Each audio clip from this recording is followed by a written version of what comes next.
안녕하세요. 커피앤톡입니다. 오늘도 와주셔서 감사드리고요. 바로 사연 읽어보겠습니다. 안녕하세요. 결혼한 지도 어연 15년이 되어가는 여자입니다. 그동안 저를 내내 괴롭히던 두 사람이 있었는데, 그래도 가족이라는 이유로 버티고 또 버티고 있었는데, 그걸 모두 다 떨쳐내고 나니, 이제야 저도 제 삶을 살 수 있겠다는 자신이 듭니다. 그 이야기를 오늘 좀 털어놓을까 싶어서 글을 쓰게 됐습니다. 아마 제 일이었더라면 진즉 동서와 연을 끊었을 수도 있어요. 그런데 저희 친정 식구와도 다 얽혀 있다 보니 그게 단칼에 되질 않더라고요. 결혼하고 한참 지났을 무렵이었는데 그때는 동서가 사업을 작게 시작했는데 빚으로 시작했다고 해도 과언이 아니었어요. 갑자기 동서네 부부는 잘 다니던 직장을 때려치우고 사업을 한다고 했거든요. 생전 처음 하는 사업에 뛰어든 거였어요. 그러니 직계가족인 저와 남편도 걱정이 많았는데 남편이 먼저 조심스레 이야기를 꺼내더라고요. 여보, 저 재수 씨 말이야.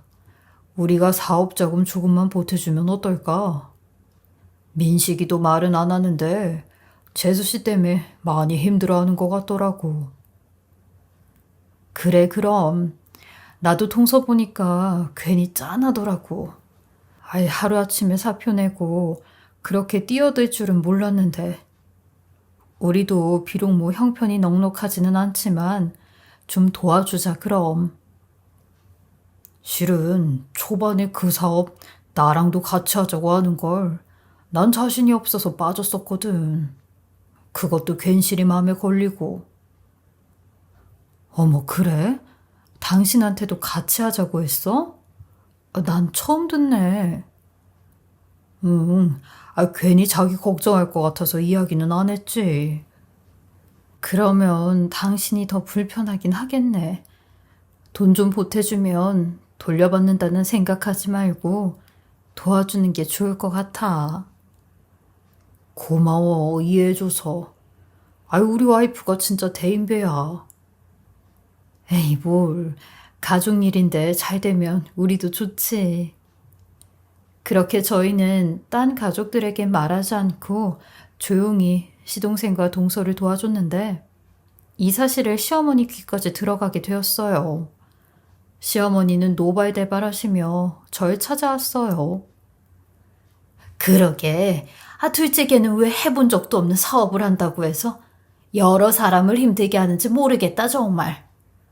내가 너한테 미안해서 면이 안 서 아주. 하여간 집안에 여자 하나 잘못 들어와도 집안이 망가진다더니 딱 둘째가 그렇다. 둘째 며느리가 너 반만이라도 닮은 애가 들어왔음 했는데 어쩜 그렇게 고집 세고 기센 애가 들어왔는지 모르겠어. 무슨 여자가 사업을 한다고 기고만장이냐고. 민식이 둔꼴만 있게 생겼으니 이거 어쩐다냐? 내 속 이야기 할 사람은 정말 너밖에 없다, 큰애야. 늘 고맙고 미안하다. 시어머니는 동서의 행보가 마음에 안 든다며 원래부터 마음에 안 들었다고 있는 대로 흉을 받고 저는 그런 시어머니의 말에 맞장구를 칠 수는 없어 가만히 듣고만 있었어요. 그래도 어머님, 그 사업이라는 게 처음에는 힘들어도 한번 대박이 나면 온 집안 사람들이 다 같이 잘 먹고 잘 산다고 하더라고요. 지금은 좀 속상하실 테지만 동서랑 서방님도 열심히 잘 살고 있으니까 뒤에서 조금만 지켜봐 주세요. 아마 동서 성격이 야무져서 뭐든 잘할 거예요. 어휴, 너같이 이런 형님이 어딨냐? 걔는 진짜 잘 되면 너한테 잘해야 돼, 너한테. 돈도 못 버는 주제 바쁘단 핑계로 제사랑 명절도 빠지는 거 보면 속이 썩어난다, 내가. 그런데 이런 시어머니의 걱정과는 다르게 몇 년이 흘러 동서가 하는 사업은 점점 커졌고 웬만한 사람들도 다 알 정도로 벤처기업으로 성장을 하고 있었어요. 그리고 그렇게 잘 나가고 있는 동서와 저랑은 마찬가지로 크게 상관이 없는 일이었고요. 저희 남편은 멀쩡한 회사원으로 직장 생활을 잘하고 있었고, 똑같이 저희 부부는 그 형편에 맞춰서 잘 지내고 있었으니, 뭐 특별히 동서에게도 부탁할 일 같은 건 전혀 없었어요. 그런데 어느 날 동서가 먼저 저를 찾아와서 이야기를 꺼내더라고요. 형님, 제 사업을 좀 확장해 보려고 하는데요. 형님이랑 아주버님께 딱 한 번만 더 도움을 받아야 할 것 같아요. 매번 도움만 바라고 힘들 때만 찾아와서 죄송해요. 염치 없지만 저 한 번 더 살려주신다고 생각하고 도와주시면 안 될까요? 저 형님이랑 아주버님이 꼭 필요해요. 응? 뭔데 그래? 우리가 뭐 도와줄 수 있는 게 있으면 도와줘야지. 가족인데. 근데 어떤 걸 도와달라는 거야? 우리가 동서가 하는 그쪽 분야는 아예 잘 몰라서. 보니까 형님 아버지께서 저희랑 할 게 있을 것 같더라고요. 그래서 말인데 미리 이야기 좀 해주시면 안 돼요? 어? 우리 아버지 말이야? 우리 아버지랑 무슨 연관이 있어서? 글쎄, 아버지 사업은 정말 동네에서 하는 건데, 만약에 내가 부탁을 한다고 해도 동서가 기대하는 정도는 아닐 수도 있어. 그러니까 너무 큰 기대는 하지 마.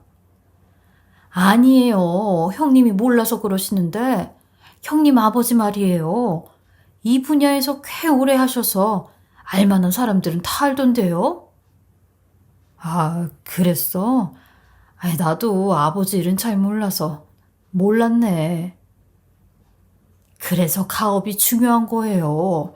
왜 자식들이 부모랑 같은 직업을 갖는 게 최고 좋다고 하잖아요? 저는 형님 보면 왜 아버지 사업을 안 물려봤는지 이해가 안 됐었는데. 암튼 이 분야도 전통이 중요하더라고요. 뜨내기들 말고 오랫동안 일한 분들한테 노하우도 듣고 조언도 듣고 하는 게 얼마나 큰 줄 몰라요. 그래서 저도 나름 주변에 찾아봤는데, 모르는 사람들은 돈이나 비싸게 부르지 실속이 없더라고요. 그러다 곰곰이 생각해보니까, 아니, 형님 아버지가 딱 떠오르는 것이 뭐예요? 아, 그래? 아이, 그럼 도움이야 언제든지 줄 수 있지. 조언이나 노하우 듣고 싶은 거면 내가 언제든지 우리 아버지랑 만나게 해줄게. 어려운 일 아니니까. 역시 우리 형님, 정말 형님밖에 없어요. 시댁에선 특히나 더 형님밖에 없고요. 매번 시어머니는 저 보면 아주 못 잡아먹어 안달이시고, 시아버지는 쳐다도 안 보시는데 시댁 가면 눈칫밥 먹어서 매번 체해서 온다니까요. 정말 저한텐 형님밖에 없어요. 항상 감사해요, 형님. 시작할 때도 많이 도와주시고, 저도 싸가지는 있는 사람이어서 이번 일만 잘 되면 꼭 그 은혜 다 갚고 형님 아버지한테도 그 은혜 꼭 갚을게요. 다리만 놓아주시면 나머지는 제가 알아서 형님 아버지께 잘 설명드리고 잘 연락할게요. 사실 저는 이 분야에 대해 문외한이기도 하고 괜히 제가 사이에 끼면 동서가 더 어려워할 것 같다는 생각에 아버지에게 연락해 동서와 따로 만남을 가져보시라고 자리를 마련했어요. 그리고 몇 달 뒤 아버지도 기쁜 목소리로 저에게 소식을 알리더라고요. 얘 정이야. 아니 동서 덕에 내가 큰일 하나 맡게 됐다. 정말요 아버지? 무슨 일을 하게 됐는데요? 아이, 발주를 엄청나게 많이 받게 됐어. 그리고 나중에는 내가 알아서 거래처랑 납품도 하게 해준다고 하는데, 되려 내가 더 고마운 일이지 뭐냐. 아빠 말년에 일복 터졌다. 어머, 그랬어? 아이고, 동서가 신경 써준다는 말이 그 뜻이었나 보네. 내가 동서한테 따로 또 연락해서 고맙다고 얘기할게요, 아빠. 우리 아빠 돈 많이 벌어서 엄마 맛있는 것도 사주고 딸내미 용돈도 좀 주세요. 아버지 말로는 동서가 이번에 개발한 운동복이 다른 운동복들과는 다른 컴포터블한 기능이 들어간 운동복을 만들었는데 이미 판매하는 투자자들에겐 투자를 받았고 이걸 저희 아버지 공장에서 만들기로 한 거였죠. 가족이니 조금 싸게 대량 생산을 하는 게 제안이었다고 하더라고요. 그리고 아버지를 통해 동서의 속마음을 듣게 되었는데 동서가 저희 아버지한테 그랬대요. 자기 사업 초반에 저희 부부가 도움을 주었던 게 평생 갈 정도로 컸다고요. 그래서 저희에게 이에 대한 보답을 꼭 하려고 더 이를 악물고 악착같이 했대요. 동서는 워낙 평상시에도 자존심이 세서 누구 앞에서 힘들다는 내색도 없었는데 동서가 그런 생각을 했는지 전혀 모르고 있었어요.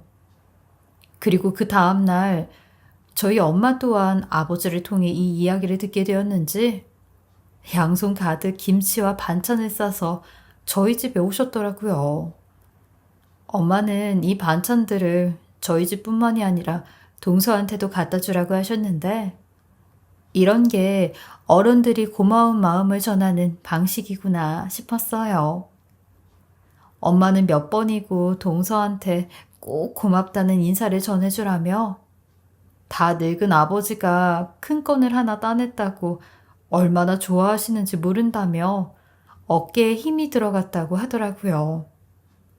사실 아버지 연세면 공장이 잘 된다고 해도 이제 서서히 손을 뗄 시점이었고 정리를 할 시점이었어요.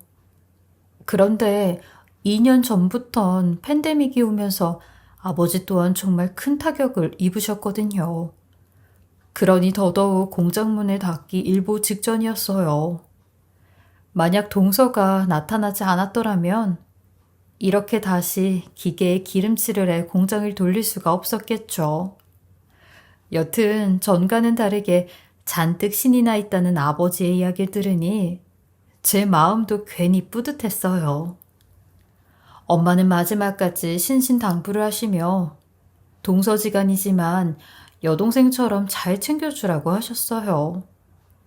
그리고 정말 다행히도 동서의 사업은 몇 년 동안의 정체기가 무색할 정도로 걷잡을 수 없이 성장을 하였는데 1년 사이에 동서네 집은 많은 변화들이 생기게 되었어요.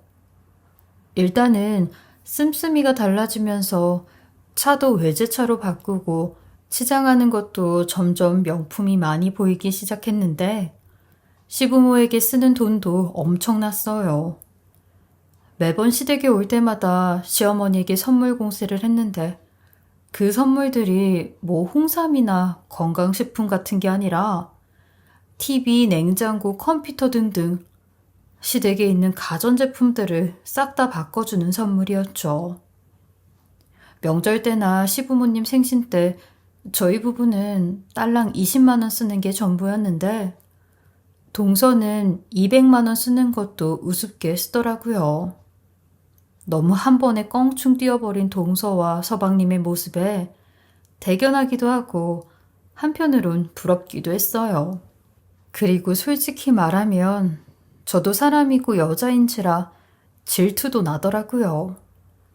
근데 시어머니는 이런 제 마음을 알고 제게 더 부채질을 했는데 한 번은 혼자 시댁에 갔을 때 시어머니가 입에 침이 마르도록 동서 자랑을 하더라고요. 큰애야, 이것 좀 봐라.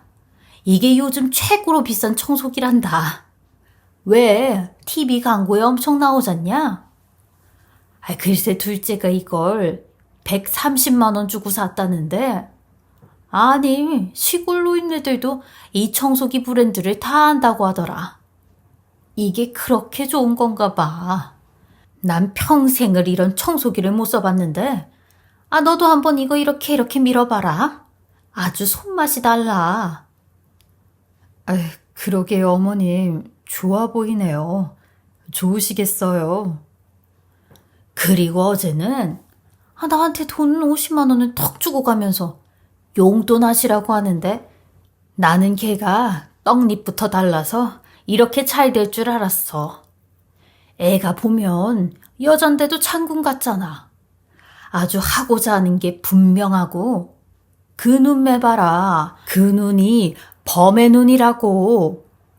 시어머니는 혼자 신나서 막 떠드시는데 저는 귀에 들리지도 않았어요. 그렇게 동서가 처음 사업한다고 할 때는 제게 귀에 못이 박힐 정도로 욕이란 욕은 다 해놓으시고 이제 와서 동서가 잘 되고 본인한테도 잘하니까 아주 박쥐처럼 딱 붙어서 동서 칭찬만 엄청 하셨죠. 근데 문제는 제가 화가 나는 건 동서 칭찬만 하면 저도 뭐라고 안 하겠어요. 매번 저랑 동서를 비교하며 너는 이런 거 못 사주지? 너는 나한테 평생 동안 돈 100만 원 준 적 있냐? 하긴 집에서 집순이로 밥만 축내고 있는데 언제 나한테 효도를 하겠어? 라는 식으로 동서와 상황이 뒤바뀌어 제가 욕받이 대상이 되었죠. 그리고 시어머니는 이런 얘기를 꼭 저 혼자만 있을 때 하셔서 제가 남편한테 이야기를 해봤자 시어머니 태도를 고치는 게 쉽지가 않았어요.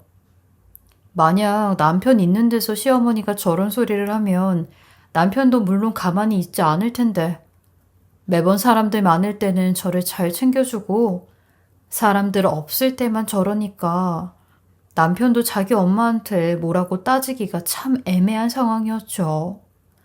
그냥 제가 피하는 게 상책이었어요. 시어머니한테 3번 갈 거 1번 가면서 시어머니와의 거리를 두는 편이 나았죠. 그런데 어느 날 동서한테 연락이 왔는데 이사를 했다며 집들이 날짜를 알려주고 오라고 하더라고요. 갑자기 바빠진 동서와는 오랜만에 한 연락이었는데 그 짧은 기간에 이사까지 간 줄은 모르고 있었어요. 어머, 동서 축하해. 주소 보니까 엄청 좋은 곳으로 이사 갔던데. 좋겠다. 그나저나 이사 준비는 언제 했었어? 이사야 뭐 돈 있고 비싼 좋은 집만 있으면 바로 가는 거죠. 그래, 잘했다. 그건 그렇고 동서, 이사 선물로 뭐 갖고 싶은 건 없어? 내가 큰 건 못 해주지만 그래도 뭐 필요한 거 사주고 싶어서. 그럼 뭐 물건이나 돈은 됐고요. 그 형님 어머니한테 김치 좀 담궈달라고 해주세요. 제가 재료값은 드릴 테니 총각김치랑 양배추 물김치요. 예전에 저 갖다 주라고 해주셨잖아요. 그때 너무 맛있게 먹었거든요. 그걸로 이사 선물은 퉁치죠, 형님? 우리 엄마 김치가 먹고 싶었구나. 알았어, 그럼. 내가 엄마랑 같이 김치 좀 담궈서 줄게. 그리고 재료값은 됐어. 나도 그 정도는 부담 없어. 괜찮아. 그렇게 저는 김치를 4통이나 담궈 집들이 때 가져갔는데 동선의 집은 대문부터 으리으리했고 담도 엄청 높은 대저택이더라고요. 그 2년 만에 정말 많이 달라졌다는 게 느껴졌고 사업이 한번 대박이 나면 이렇구나 싶었어요. 어머, 동서, 집이 너무 좋다. 얼마나 좋겠어. 그러니까 형님, 같이 했으면 얼마나 좋아요? 지금 이 호사를 같이 누리고 있었을 텐데. 아직도 형님은 그 집에서 그대로 사는데 저는 상위 1%들이 사는 집에서 살잖아요. 내가 그때 더 설득을 했었어야 됐는데. 아니야. 우리 애들 아빠나 나나 간이 작아서 못해. 사업도 아무나 하는 거 아니라고 하잖아. 월급 벌어서 어느 세월에 제대로 살아요. 한 번 사는 거 화끈하게 한 번 제대로 살아봐야죠. 저는 발전이 없는 사람들이 제일로 한심해요. 뭐 조금 안 되면 금방 포기하고 하다가 잘못되면 남 탓이나 하고 아니 뭘 제대로 해보기나 했냐고요. 암튼 형님 아버지는 의외로 호탕하고 그러던데 왜 형님은 그래요? 그걸 안 닮으셨나? 신기하네요, 참. 그러게, 난 엄마 닮은 것 같아. 그래도 우리 아버지랑 계속 거래하고 있어서 너무 고마워. 이거 동서가 먹고 싶단 김치 2가지랑 우리 엄마가 반찬에 더 이것저것 싸주셨어. 동서 좋아하는 것들만 있으니까 맛있게 먹어. 와, 너무 맛있겠다. 형님 어머니 요리 솜씨 좋잖아요. 그리고 얼마 뒤 시어머니도 동서네 집에 왔는데 제가 이것저것 싸가지고 온 반찬들을 보곤 되게 틱틱거리는 말투로 막 쏘아붙이더라고요. 아이고, 많이도 해다 줬네. 너는 네 동서한테만 이런 거 해다 주고 나는 뭐 먹고 사는지 궁금하지도 않니? 아이, 어머님, 이건 동서 이사 선물 겸 겸사겸사 선물로 가지고 온 거라서 어머님 거는 제가 미처 생각을. 이봐. 너 지금 네 동서한테 쪼르르 붙어서 아부하고 있는 거 내가 모를 줄 알아? 너 그렇게 사는 거 아니야. 잘 나가는 사람 딱 옆에 붙어서? 그런 거 아니에요, 어머님. 제가 미처 생각을 못했어요. 죄송해요. 제가 조만간 어머님 것도 꼭 준비해서 갈게요. 내가 뭐 그지냐? 그거 해준다고 신나서 밖에. 됐어. 암튼 나 챙겨주는 건 둘째 너밖에 없어. 사람이 뭐든 잘 되는 게 그게 괜히 그러는 게 아니야. 이유가 다 있는 법이라고. 애가 인성 하나라도 멀쩡해야지. 넌 어떻게 그 모양이니? 아휴, 내가 이런 걸 큰 며느리라고, 맏며느리라고. 아휴, 둘째 네가 네 형님 노릇까지 대신하느라 얼마나 힘들어. 하긴요, 이제와 하는 말인데 가끔씩 형님이 형님 노릇 못할 때마다 왜 내가 큰 며느리 노릇을 하고 있는지 아주 짜증날 때가 많았어요. 형님은 그거 알고 계셨어요? 시모와 동서는 아주 둘이 손발이 촉촉 맞아 제 앞에서 대놓고 제 흉을 보는데 속으론 화가 들끓었지만 일단은 참고 있었어요. 그리고 같이 식사 준비를 하는데 시모가 오늘 무슨 날을 잡았는지 계속 꼬투리를 잡더라고요. 듣자니 네 아버지 말이다. 아니 동서 덕에 더 많이 보셨겠더라. 죽기 전에 무슨 횡재냐 싶으시겠어. 더 오래 사셔야겠어. 돈 번 거 다 쓰고 가셔야지. 네, 그러게 말이에요. 다 동서 덕분이죠. 너는 손 하나 안 까딱하고 친정 먹여 살린 셈이 됐네. 네 동서 같은 사람 찾아봐. 어디에도 없다. 저도 알고 있어요. 그래서 저도 제 선에서 노력해요. 말로만 하지 말고 몸으로라도 할 수 있는 걸 해야지. 그러면서 동서와 시어머니가 잠깐 눈빛 교환을 하는데 뭔가 이미 들은 이야기가 된 눈치였어요. 저는 시어머니의 말이 무슨 뜻인지 영문을 모르겠더라고요. 이런 거라도 하란 말이야. 바쁜 네 동서 대신해서. 예? 어머님, 지금 무슨 말씀을 하시는 거예요? 아이고, 눈치까지 말아먹었네. 대체 너한테 뭐가 있냐? 거두절미하고 내일부터 네 동서한테 반찬해서 주기적으로 갖다 주라고. 이렇게 승승장구하는 대표님인데 집에 가정부랑 밥 해주는 셰프 정도는 써야 되지 않겠냐? 그걸 네가 좀 해주라고. 사업하는 애랑 집에서 놀고 먹는 너랑 같니? 네 친정까지 다 부귀영화 누리게 해준 마당에 뭘 못해. 내가 집안 어른이 돼서 그동안 이 얘기를 애초에 했었어야 됐는데 이제야 말하는 거다. 이렇게 김치 하나 들고 와서 입 싹 씻으면 되겠니? 사람이 이렇게 넘어가면 안 되지. 둘째, 너는 어떻게 생각하니? 저야 형님이 도와주시면 좋죠. 제가 워낙 또 형님 손맛을 좋아하잖아요. 소질 없는 사람이 하는 것보다 잘하는 사람이 하면 좋잖아요. 대신 제가 형님 아버지 일거리 좀 더 챙겨서 드릴게요. 돈도 거의 안 남기고 드리는 거예요. 아이, 동서, 갑자기 날 보고 반찬을 매일같이 해다 가지고 오라면 어떡해? 나도 주부지만 내 일이라는 게 있는데 동서 돈도 잘 버는데 그냥 전문가를 써. 넌 어떻게 손해 안 보려고 그렇게 버둥거리냐? 동서가 네 친정에 해주는 혜택만 쏙 받아먹고 이렇게 착한 동서가 어딨냐? 그럼 너도 희생이라는 걸 해야지. 아니요, 어머님. 그렇잖아요. 제 의견을 물어보지도 않고 갑자기 무조건 하라는 명령조로 얘기하시면 저도 너무 당황스럽네요. 그리고 자꾸 저희 아버지랑 연관지어서 제가 꼭 엄청난 혜택을 받는 것처럼 말씀하시는데요. 사실 동서도 저희 아버지도 서로 윈윈 관계고 서로 득보는 관계라고 알고 있어요. 저희 아버지는 땅 공장보다 좀 더 저렴하게 물건 뽑아주고 동서는 일거리 없는 저희 아버지한테 일거리 준 건데 동서가 손해보면서 저희 아버지를 돕는 건 아니죠, 엄연히.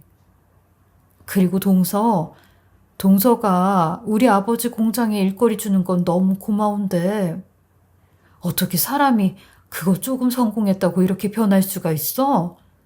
거기에 지금 어머님 등에 업어서 왕놀이 하는 거야, 뭐야. 동서, 초심을 생각해. 사람이 겸손해야지. 저는 그 둘에게 확실하게 제 생각을 얘기했고 반찬을 해다 나르는 일은 못한다고 하였어요. 더 강경하게 나가 우리 아버지와 계약을 끊고 싶으면 끊으라고까지 얘기했죠. 치사하게 저희 아버지를 걸고 넘어갈 생각하지 말라고요. 그렇잖아요.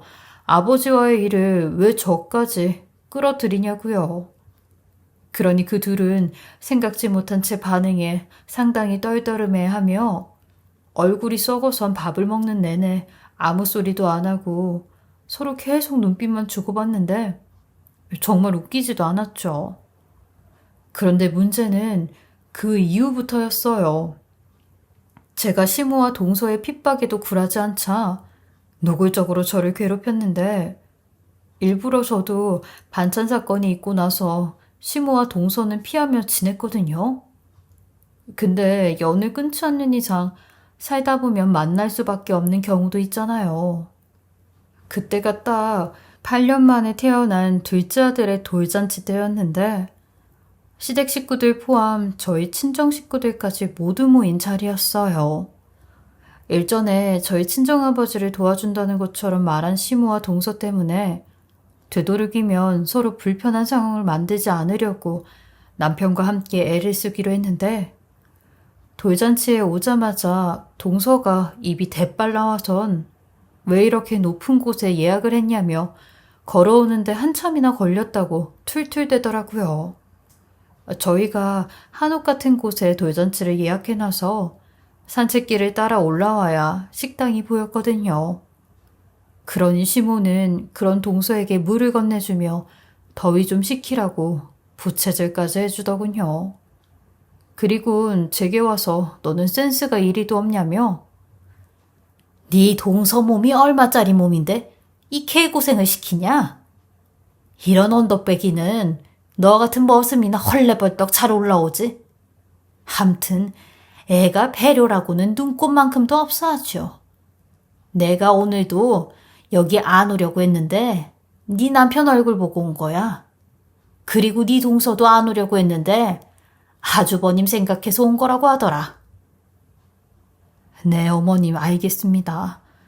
그리고 오늘 좋은 날인데 가능하면 큰 소리 안 내고 잘 보냈으면 좋겠어요, 어머님. 부탁 좀 드릴게요. 이따가 저희 친정 식구들 오면 여기 뒤쪽에서 가족 사진 찍는다니까 일단 조금 쉬고 계세요. 그 동서도 좀 쉬고 있어. 내가 여기 에어컨 좀 세게 틀어달라고 할게. 오늘 와줘서 고마워. 동서는 제 말에 팽하고 쳐다도 보지 않는데 이윽고 가족 사진 촬영 시간이 다 돼서 시댁 식구들에게 나가자고 말을 하러 들어갔어요. 친정 식구들은 차가 많이 막혀 조금 늦는다고 하여 저희끼리 먼저 찍어야 했죠. 촬영 준비 다 됐다고 하네요.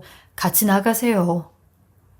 시아버지와 시동생과 조카들은 우르르 나가는데 동서랑 시어머니는 망부석이라도 된 듯 가만히 앉아만 있는 겁니다. 어머님이랑 동서는 안 가세요? 전 다리가 아파서 못 걷겠어요. 안 갈래요. 바로 여기 뒤야. 이럴 때 가족 사진 찍지 언제 찍어. 가자. 예, 우리 CEO 며느리가 다리가 아프대잖냐. 네가 뭔데 일어나서 가라 마라 하고 있어? 나도 안 찍을랜다.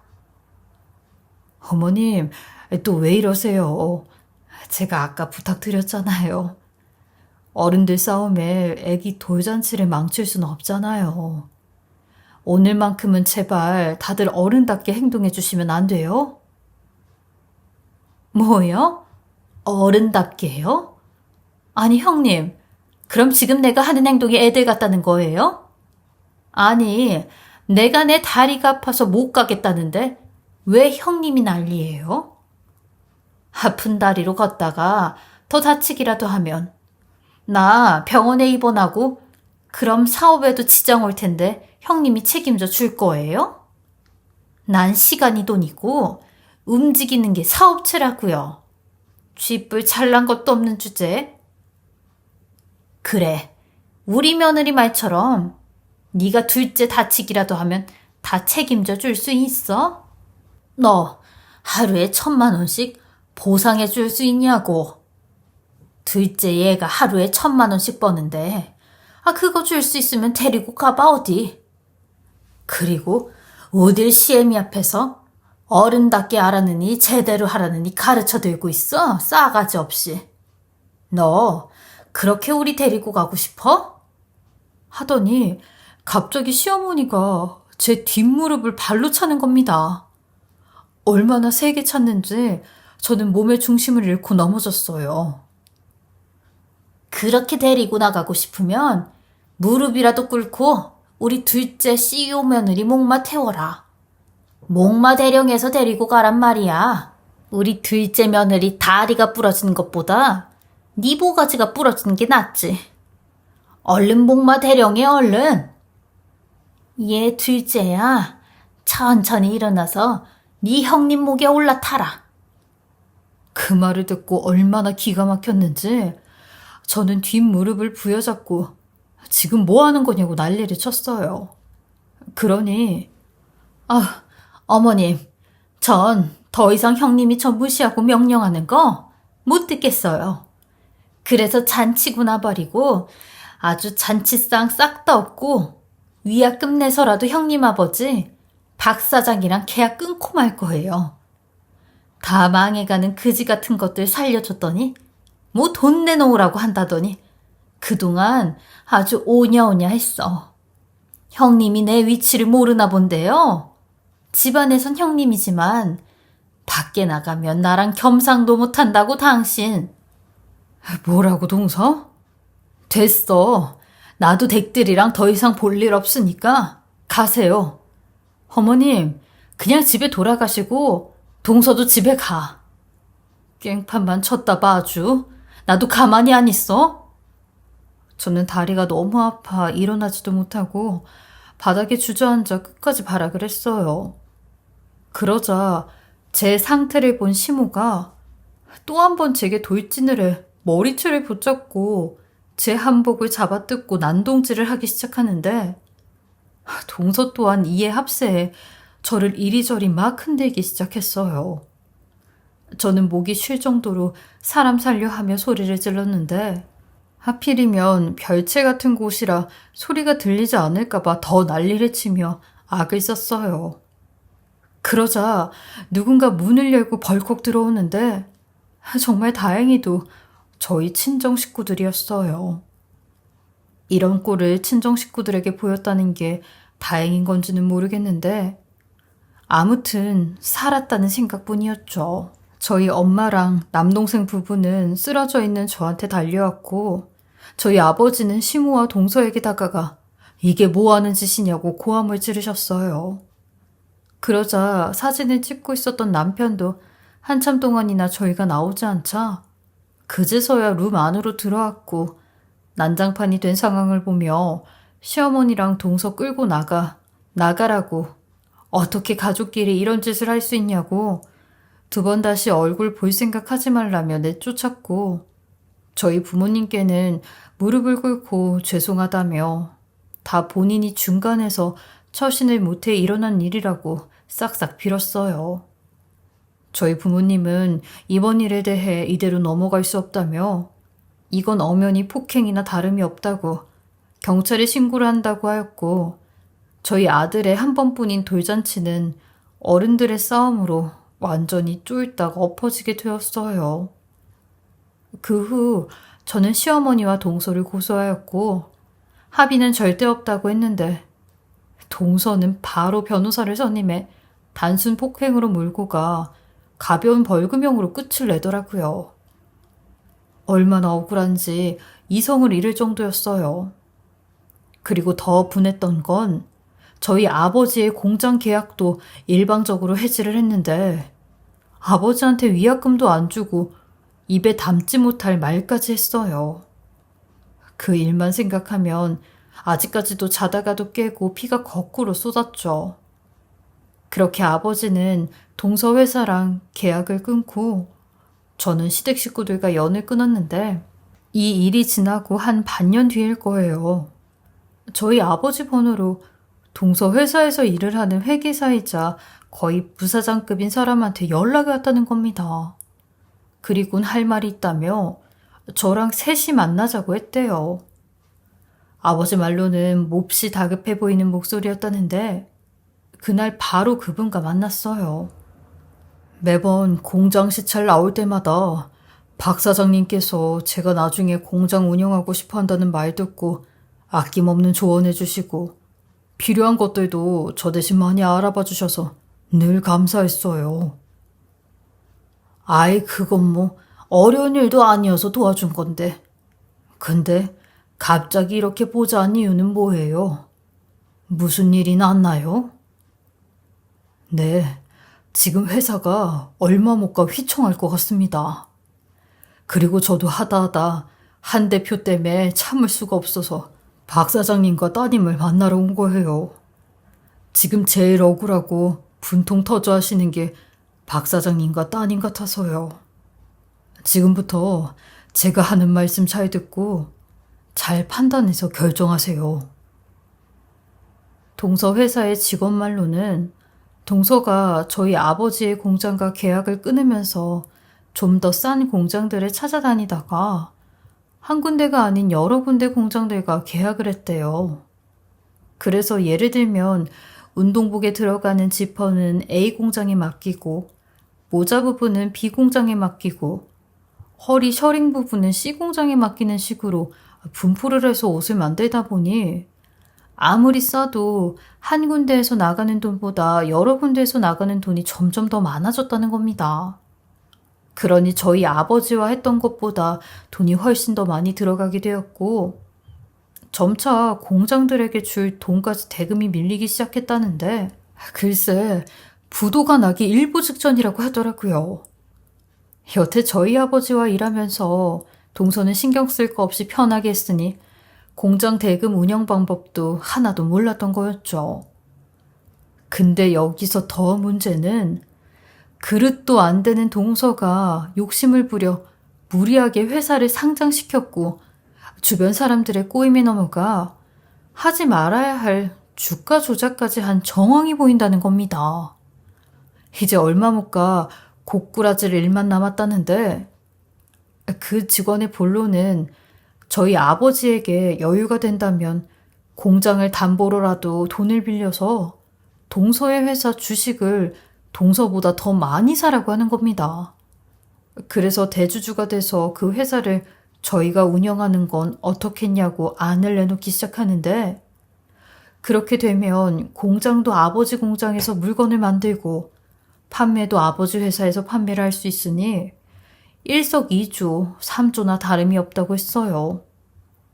아버지는 그분에게 왜 이런 극비 사실을 우리한테 알려주냐고 물으니, 일단은 본인한테도 밥줄이 달린 문제고, 돌이켜 생각해보면 정말 이 회사를 사랑했던 사람은 물건을 만들어준 저희 아버지였다는 게 제일 커서 목숨 걸고 이야기하는 거라고 하더라고요. 그 말에 저희도 가족끼리 모여 심각하게 회의를 했고, 남편에게도 이 사실을 얘기해 그 직원 말이 전부 다 사실인지 확인해 보라고 했어요. 그러니 정말 사실이 맞더라고요. 그리고 경영학과를 복수 전공한 저희 남동생의 결정적인 판단 하에 저희는 정말 영끌이라고 하죠. 영혼까지 끌어 은행에서 돈을 빌렸고 무너져가기 일보 직전인 동서의 회사 주식을 거의 다 샀어요. 그리고 저희에게 은인과 같은 그 직원을 통해 동서의 회사 사정을 듣게 되었는데, 동서는 주식을 산 사람이 저희 아버지와 저희 가족인 건 꿈에도 모르고 다시 회사가 살아났다며 지킬 수는 있게 됐다고 방방 뛰며 좋아하라 했다는 겁니다. 저희 가족은 이제 동서 앞에 대주주로 마주할 일만 기다렸고, 대망의 4분기 주주총회가 있는 날 드디어 동서의 회사로 출격을 할 수 있게 되었어요. 동서는 대주주가 온다는 소리에 회사 문 앞까지 마중을 나와 있었는데, 차에서 내린 저희 가족들을 보더니 몇 초 동안 어안이 벙벙해하며 저에게 소리를 치더라고요. 아니, 오늘 아주 좋은 날인데 재수없게 왜 니들이 여기 있는 거야? 왜 내 앞에 나타나서 내 운수를 망치려고 하냐고. 여긴 왜 왔어?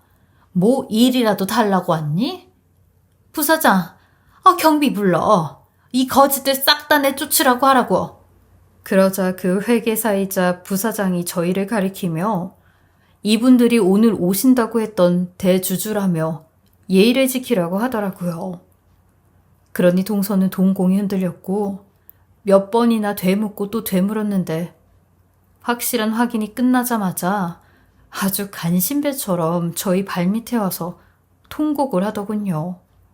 어떻게 이럴 수가 있냐며 저희 아버지에게 정말 생명의 은인이라고, 이런 귀인을 못 알아봤다며 죄송하다고 땅이 닿을 정도로 머리를 조아리기 시작했어요. 그리고 제겐 여태 어떻게 지내셨냐며 형님과 연락을 하고 싶었었는데 시어머니 때문에 시어머니가 눈치를 줘서 연락을 못하고 있었다는 개소리를 짓거리더라고요. 정말 너무나도 간신배였죠.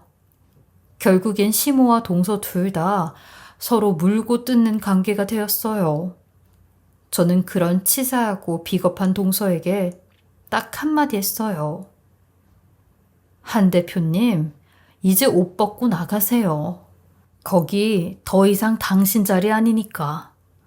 이렇게 무능하고 머리에 똥만 찬 당신이 운 좋게 여러 사람 도움 받아서 그 자리까지 간 거야.